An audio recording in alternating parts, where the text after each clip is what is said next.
Gatas na gatas! Mga ganun tatanungin mo. Gatas na gatas! All right, mga kaplastic. And this is me again, Big Siv, right back at it again with another content. Dekalibre na naman tayo, mga kaplastic. Dekalibreng gatas na gatas.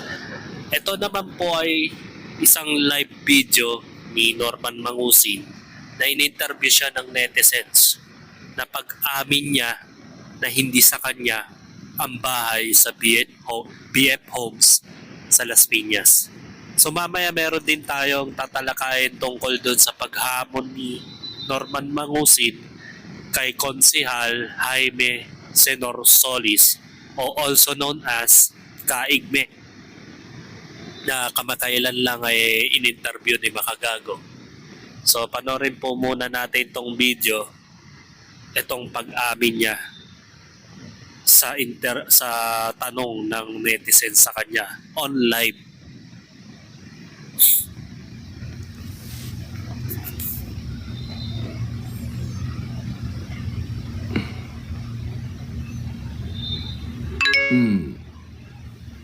Sabi ni Sherwin Gonzalez, Boss, anong negosyo mo?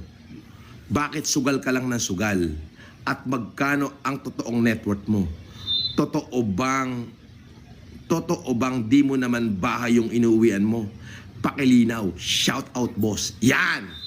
Dahil nagpalipad ka na 1,000, sasagutin kita. Nakapuraot ka. Ano bang mga negosyo mo, boss? Wala akong negosyo. Marami akong property. Marami akong paupahan. Yun. At syempre, may mga investment ako. Meron akong mga investment kung saan-saan na tumutubo. Yan. So, stable. Stable naman. Okay? Tapos, magkano ang totoong net worth mo? Nung tumakbo kong senador, nag-file ako ng SOSE. So, Tanungin ko muna ang mga netizens. Sa palagay nyo ba mga netizens, kayo dyan, mag-comment kayo. Totoo ba na mayroon siyang paupahan? Diba mga kaplastic? Ito nga yung sinasabi ni Kaigme na The Great Pretender, mga kaplastic. Pre-pretend niya sa sarili niya na nabubuhay siya sa delusional, sa ilusyon, o sa imaginary na mayroon siyang sariling mundo. At yung sariling mundo na yon, ito yung mga pinagsasasabi na ngayon sa mga netizens na nagtatanong sa kanya. So, gaano ba kapanipaniwala na mayroon siyang paupahan, mga kaplastic? Diba? Marami siyang sum of documents na hindi naman po talaga totoo at hindi naman po lehitimo. Lahat na peke niya. Lahat minanipula niya, mga kaplastic. So, sino maniniwala sa mga pinagsasabi ng taon to? okay? Tapos, magkano ang totoong net worth mo? Nung tumakbo kong senador, nag-file ako ng SOSE. So, Susi. hanapin nyo na lang doon sa SOSE ko. Yun, legal document yun. Okay? Pati yung expenditure ko saka nung pagtakbo ko senador ng 2022, naka-declare doon lahat. Oo. Hindi mo pwedeng tayain yun kasi government document yun eh. Oo. Makukulong ka rin kapag ka ano. Ito yung SOSE na sinasabi niya, mga kaplastic. So, naglalaman lang po siya ng 8.7 million pesos. Yan. Kung makikita nyo po, 8,753,960 pesos and 50 centavos. Yan yung kanyang SOSE, mga kaplastic, na tinutukoy niya. So, ang komento niya dito is, bakit boss, kahit anong gawin yung content para sa gusgus, hindi natatablan yan. Mas malala pa sa bagyo ang kahanginan ng taong yan. Kasuhan na lang talaga ng matigil na. Eto.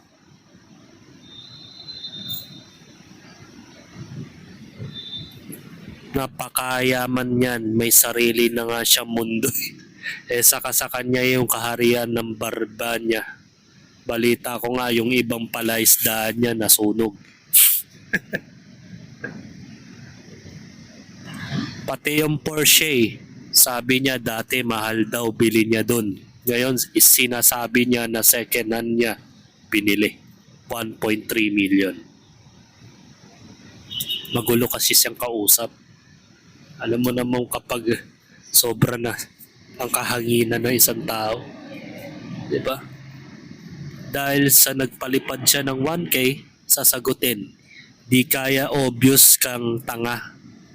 Kaya nawala kang pera kasi pati 1K pinapatos mo. Di ba? Sa isa halagang, can you imagine, meron siyang 8.7 million sa kanyang sose. Pero yung kanyang halaga na binigay sa kanya ng mga netizens, 1,000 pesos na galing sa super thanks ng YouTube. Yan ba yung sasabihin mong trilyonaryo tumatanggap ng 1,000 pesos sa tao? Nga itong sabi ni Juan Miguel alam mo talagang sinungaling kasi tumitingin siya sa side bago sumagot. Body language pa lang, guilty na talaga. Eto, may mga investment siya, investment scam. Sana all may kaharian. Sure ball ito sa ilalim ng lupa ng kaharian nito. Yan. So, yan. Kaya nga nagtataka ako kung meron kang milyong-milyong pisong halaga na investment o mga assets, bakit tumatanggap ka ng 1,000 sa super thanks?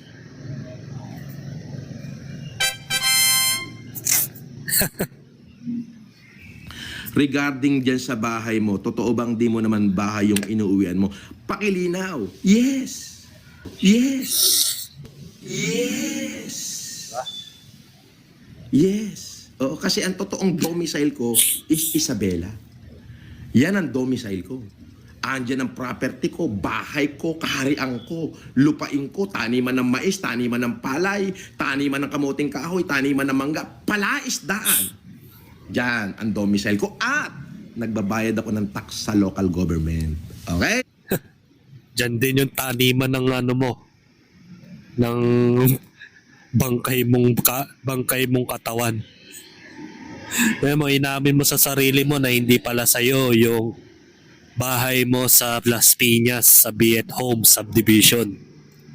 So 100%, pinaglololoko mo na naman yung tao. Diba mga ka-plastic? Sino yung mga pinaglololoko na itong taon to? So panoorin natin yung video na hinahamon niya si Igme, mga ka-plastic. At ito po yung kanyang sinabi kay Kaigme.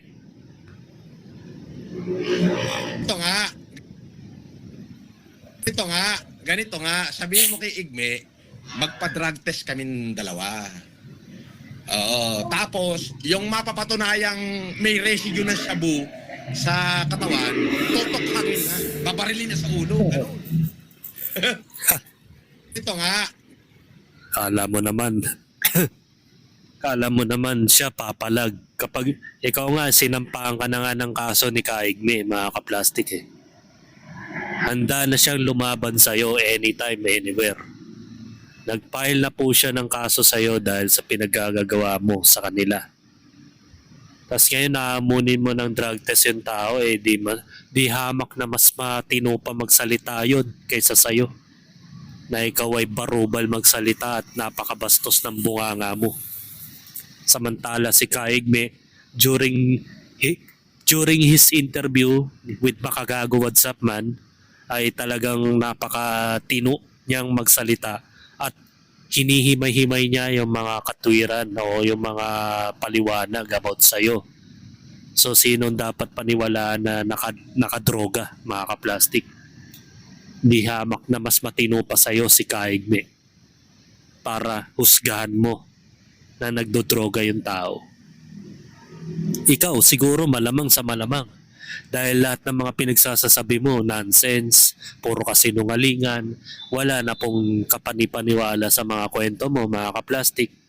Pero hindi ko lang alam kung bakit magpahanggang ngayon ay patuloy ka pa rin na pinapaniwalaan ng mga bobong fans sa social media at magpahanggang ngayon ay marami pa rin nagsusubscribe sa iyo at mga tinitirada ninyo eh mga OFW na nasa ibang bansa, mga kaplastik.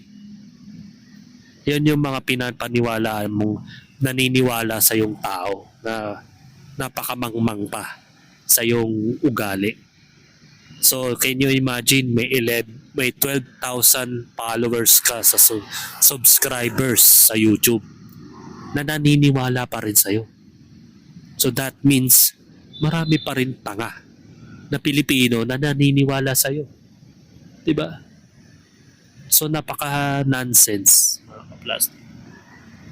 So, para matapos yan, mga kaplastik, since magkakaroon naman ng matinding bagyo ngayong November 9 and 10 at darating na po sa Luzon area ang bagyong Uwan, ay magkaroon naman kayo ng charity. O, 'di ba? Norman Mangusin. O charity purpose tayo, mga kaplastik. Ang gawin natin is magsuntukan na lang kayo ni Kaigme o kaya ni Makagago WhatsApp man. 'Di ba? One-on-one boxing. 'Di ba? Amunin mo ng boxing. Ngayon, yung ticket na makakamal, yan yung gagamiting pera para sa mga donasyon sa mga nasalanta ng bagyo sa Cebu o kaya dito sa Luzon na mangyayari pa lang ang bagyo. Para dekalibre na yung mga galit ninyo ay gawin nating charity, mga kaplastik. Dapat hamunin mo tong si Makagago o which either to si Makagago o si Kaigme ng suntukan, one-on-one, boxing match, kahit 3 rounds lang, mga kaplastik. 3 rounds, 5 minutes. Diba? Para sulit. Lahat ng mga manonood sa inyo ay yung makakamal na kita na ticket ay mapupunta sa charity sa mga nangangailangan, sa mga nasalantang bagyo ngayong taon na to. Hopefully sana makikooperate ka, hindi yung puro drawing yung mga pinagsasasabi mo at hindi puro kasinungalingan. So hanggang dito na lang ang aking opinion with Miming, mga kaplastik. At ito si Miming. Yan. Lagi kong kasama yan sa tuwing commentary video ko. And this is me again, Big Sue. Lagi nagsasabing ang mga plastic ay matagal mabulok dahil ang mga plastic ay toxic. Kaya, what's up mga kaplastic? And this is Cambid commentary video ng video live stream. Signing out. Alright. Mga kaplastik, kung nagustuhan nyo ang aking video, isubscribe nyo lang ang aking channel. At the same time, i-hit nyo rin ang notification bell at yung all para ma-notify kayo sa aking susunod ko pang video sa aking YouTube channel. Maraming salamat po mga kaplastik.